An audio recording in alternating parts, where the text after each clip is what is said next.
En el transcurso de los próximos 2 años, Donald Trump tendrá la difícil tarea de gobernar con un Congreso que ya no controla en su totalidad. Los demócratas recuperaron el control de la Cámara de Representantes después de 8 años bajo dominio republicano, tras asegurarse 225 bancas, 7 más que las 218 que garantizan la mayoría de un total de 435, de las cuales 197 siguen en manos de los republicanos, mientras que 7 se encuentran vacantes por muertes o renuncias y 6 corresponden a miembros sin derecho a voto. La construcción del muro en la frontera con México y la liquidación de la reforma sanitaria de Obama, 2 de los objetivos más importantes de la era Trump, quedaron heridos de muerte. Good afternoon, everyone. And a good afternoon it is on a great day for the American people. The biggest winner yesterday was the health care for American people, for our seniors and hardworking American families. Health care was on the ballot and health care won. Pero pese a su fuerza, la ola azul demócrata no alcanzó para arrebatarle el Senado a los republicanos, que lograron 51 bancas, una más que la mayoría de 50 frente a las 46 de los demócratas que junto a 2 senadores independientes completan las 100 bancas de la Cámara Alta. Incredible day. And last night the Republican Party defied history to expand our Senate majority while significantly beating expectations in the House for the midterm and midterm year. We did this in spite of a very dramatic fundraising disadvantage driven by Democrats' wealthy donors and special interests and very hostile media coverage, to put it mildly. El control del Senado significa hoy un alivio para Trump ante la creciente posibilidad de un impeachment derivado del llamado Russiagate. El peligro que el presidente percibe en esta investigación quedó patente con el despido del procurador general, Jeff Sessions, al día siguiente de los comicios. Sessions estaba enfrentado con Trump después de haberse autorrecusado de intervenir en el Russiagate. Será reemplazado por Matthew Whitaker, de probada fidelidad a Trump.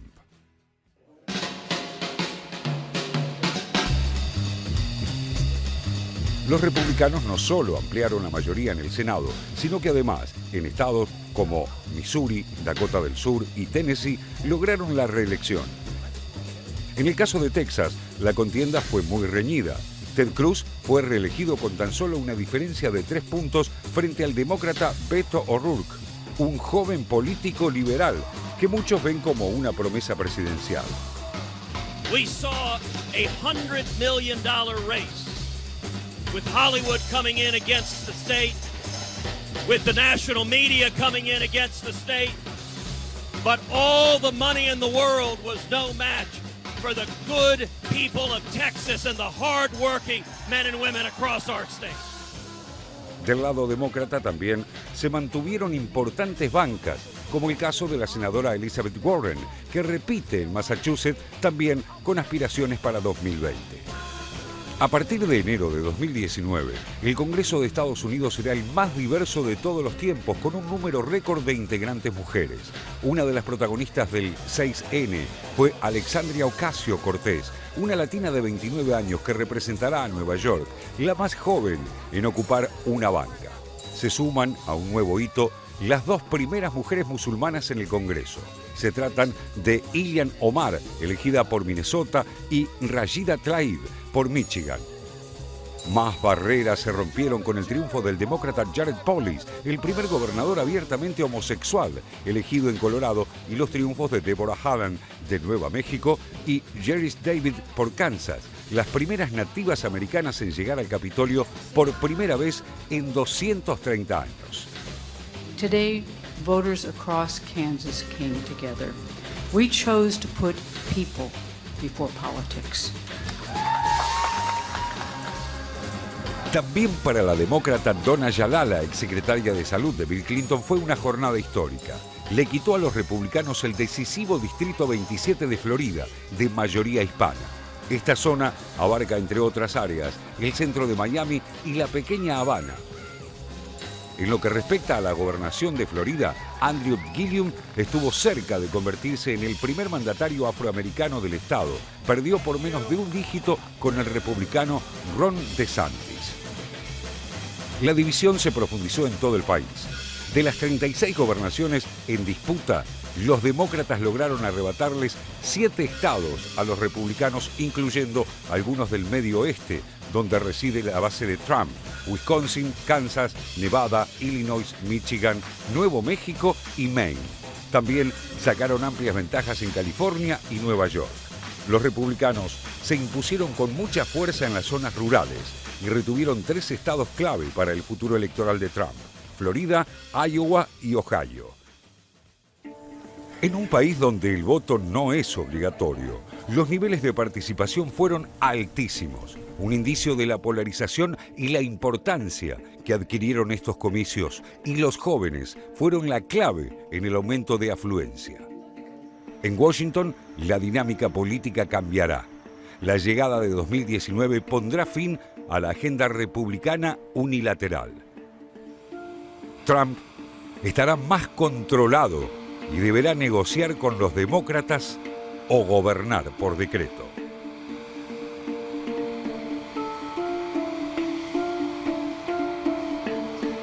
Le decíamos que íbamos a analizar las elecciones de medio término en Estados Unidos con un experto, y está con nosotros, por suerte, una vez más, Juan Gabriel Tocatlián, experto en relaciones internacionales de la DITELA. ¿Cómo estás? Muchas gracias por estar con nosotros. Gracias por la invitación.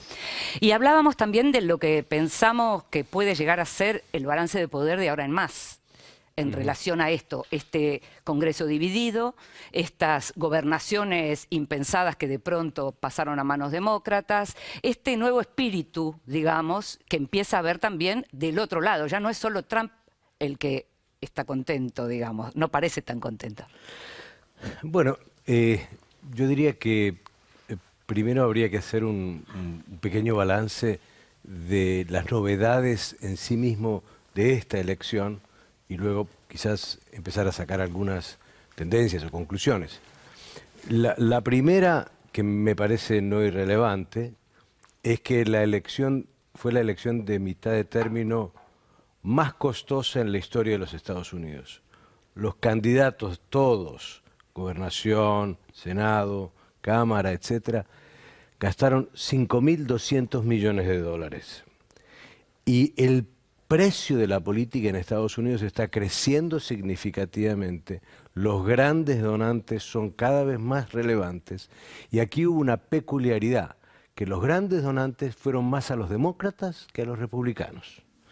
El segundo dato, que creo que es muy interesante y que muestra esta capacidad, yo diría, de resistencia a la concentración de poder que tiene la sociedad norteamericana, es que la otra elección de mitad de término anterior, la del 2014, hubo 36% de participación. En esta subió a 49%.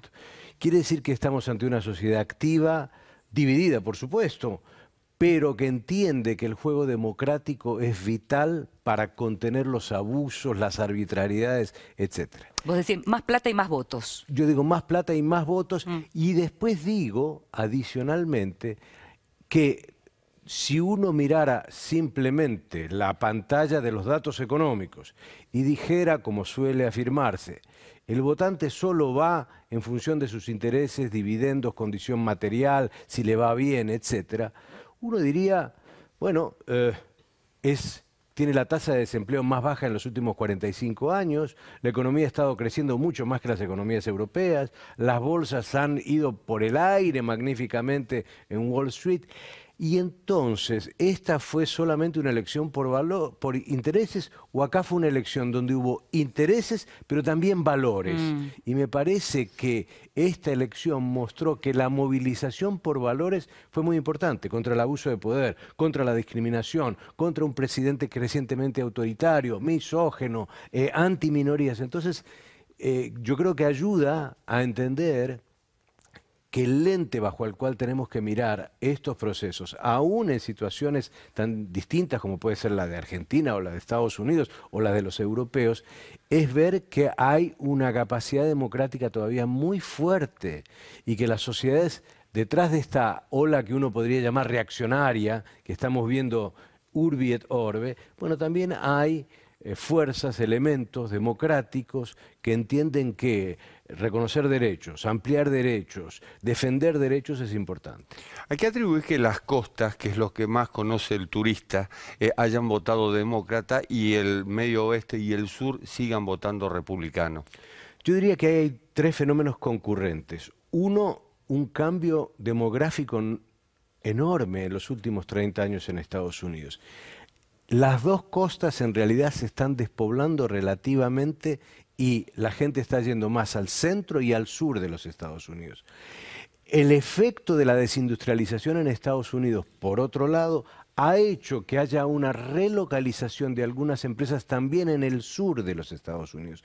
Entonces tenemos un sur distinto a las dos costas y estos cambios demográficos muestran, entre otros, que los republicanos siguen siendo muy fuertes en el sur de los Estados Unidos, entre los blancos y entre las mujeres blancas. ¿Qué pasa en las dos costas? Yo creo que el voto urbano y suburbano, multirracial, en este caso fue muy importante. Hubo muchas minorías movilizadas, que antes no lo estaban, que antes tomaban a la distancia, que el sistema político norteamericano no invita mucho a la participación. Y lo que vimos fue, bueno, población musulmana, que se inscribió y votó, más afroamericanos, gracias entre otros al papel de Obama, más latinos que veían por el tema de la migración que debían activar su voto. Entonces, creo que las dos costas nos muestran ese Estados Unidos un poco más sofisticado, más complejo, y finalmente yo diría que aquí hay en juego también un proyecto de democracia. ¿En qué sentido? Bueno, que en las dos costas tenemos estados mucho más plurales y liberales que en el centro de los Estados Unidos. Digo eso en términos valorativos. Y entonces me parece que eso sigue jugando y que esta elección mostró que eso todavía pesa. Vuelvo a la idea de cómo va a reaccionar Trump y te pregunto por lo siguiente. Uno podría pensar que lo que va a pasar entre las cámaras es que haya como una especie de neutralización. Entonces uno puede imaginar que los demócratas impulsen de nuevo juicio político, que se frene por parte del Senado, pero también puede pensar que teniendo en cuenta que Trump no es un hombre del Partido Republicano en el sentido estricto, uno podría encontrar con que Trump de pronto decida, bueno, hay que negociar. ¿Vos cómo te imaginás que va a actuar Trump? En absoluto creo que haya en nada de él una condición propensa a la negociación y a la transacción. Y las medidas que ha tomado en las siguientes 24, 48 horas sí, muestran algo de eso. Pero yo diría que pasaron dos cosas acá. Es muy importante que los republicanos hayan reafirmado y ampliado su control del Senado, porque eso le garantiza que juicio político claro, no va a tener. Pero le garantiza una segunda cosa que es muy, muy importante. La conservatización del sistema judicial claro, estadounidense. Claro.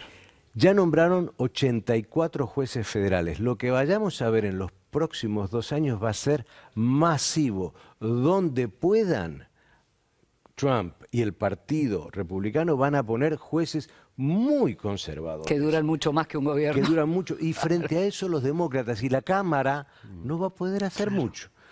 En la Cámara de Representantes, a su turno, es importante este triunfo demócrata, no hay duda.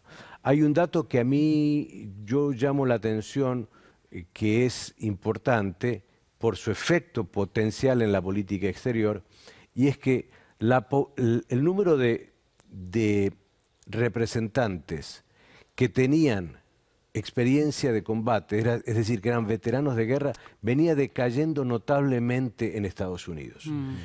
Esta fue una elección donde mujeres y hombres veteranos de guerra tuvieron una altísima participación y ganaron muchos asientos, más de 75.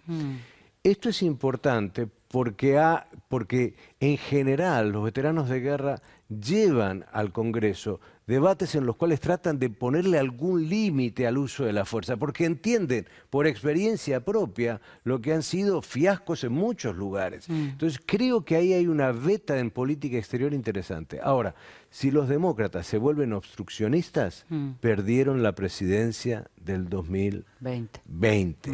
Tienen que hacer un equilibrio entre ser obstruccionistas de lo peor que trae Trump, pero también ser propositivos en temas y en asuntos que le interesa a la sociedad norteamericana. Bajar el precio de los medicamentos. Claro. Por ejemplo, que el plan de infraestructura del presidente pues tenga lugar y avance, porque son muchos millones de dólares para diferentes estados. Y por otro lado, tener una propuesta creativa en términos de la migración. Esos son, me parece, los desafíos que tiene. Bueno, pesos y contrapesos, y la Cámara de Representantes es la que asigna fondos. Olvidémonos del muro de frente a México, financiado por Estados Unidos. Claro. Pero sí puede haber comparecencias, por ejemplo, por declaración de impuestos, que ya lo ha propuesto Nancy Pelosi. Por ejemplo, a los familiares de Trump, inclusive a Steve Bannon, que participó de su gobierno. Es decir, puede haber presión de parte de la Cámara de Representantes. Yo creo que esa presión va a continuar y debiera continuar, porque además han sido el leitmotiv de algunos representantes que han sido electos. Entonces no creo que eso cambie. Lo que digo es que la epopeya del juicio político yo la sacaría. Se necesitan 2/3 del Senado. Claro, totalmente. Claro. Entonces, yendo a la Cámara, entonces, creo que va a haber mucha presión para abrir estos temas, pero me parece que por otro lado vamos a ver a un Trump que va a pelear con uñas y dientes hasta el final, y no nos sorprendamos, por otro lado, que si hay muchas restricciones que le colocan los demócratas, va a empezar a actuar con decretos de lo que nosotros en Argentina llamamos decretos de necesidad de urgencia. Órdenes ejecutivas. Exactamente, va a ir por un lado muy distinto, porque si no, no se va a dejar acorralar. Van a ser 2 años confrontativos. Ahora con la diferencia que hay un adversario. Durante 2 años no tuvo casi nadie enfrente. Te hago muy breve porque nos tenemos que ir ya a un corte. Hablábamos hace un rato fuera de cámara del lugar de las mujeres en este Parlamento, que es un lugar enorme, como lo decía el informe y como todos pudimos ver. ¿Qué puede cambiar en el balance dentro del propio Congreso eso de cara a un presidente como Trump? Yo creo que tiene que ver con una agenda de derechos ganados que se van a tener que sostener, y el papel y el rol de las mujeres va a ser central. Y me parece que es una línea de defensa, es una frontera que va a ser muy difícil de revertir para el presidente Trump o para aquellos que quieren volver a un estilo de familia, de 1950. Orden, que ya está perimido. Entonces me parece que ese papel de mujeres, particularmente demócratas, pero también algunas republicanas de estados moderados, va a ser muy importante. Muchísimas gracias por estar con nosotros, una vez más. Nos estamos yendo al primer corte, ya volvemos.